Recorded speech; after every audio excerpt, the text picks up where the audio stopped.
Өстәлдә окрошка, янәшәдә күрше күлән. 85 елдан бирле бу йортта гомер кичерүче Минсара апа пикникның төп инициаторы. Җәйге традицияны быел икеләтә шатланып үткәрәләр.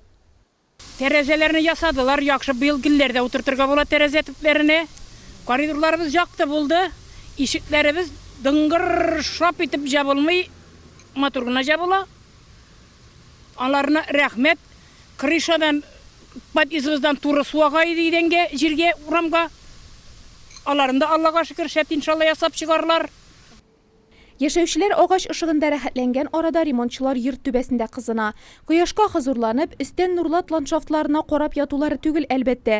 Яңгырлар башланганчы йортның иң җитешсез булган ягын киләп бетерәселәре бар. Юлак түшәмнәр проблемасын подрядчы оешмасы Йек бетон белән хәл итмәкче. Бетон тыгызланган түбәгә икенче кат итеп шушы материал ягыла. Аннан бистирол һәм рубероид түшәләчәк. Хәзерге заман өчен бик әйбәт эшләргә дә җиңелрәк. Качысы да яхшы. Хәзер монда разонклонкалар ясадык. Элек разонклонкасы булмаган. Хәзер суы урында тормый, яхшы китәчәк.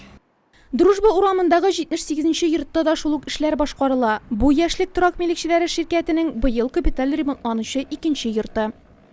19 домның 5-сенә капиталь ремонт ясадылар инде. Бик әйбәт ясадылар. Крышалары да бөтен, подъездлар белән бөтен тәрәзәләре менять иттеләр, подъездларда абсолютно отлично.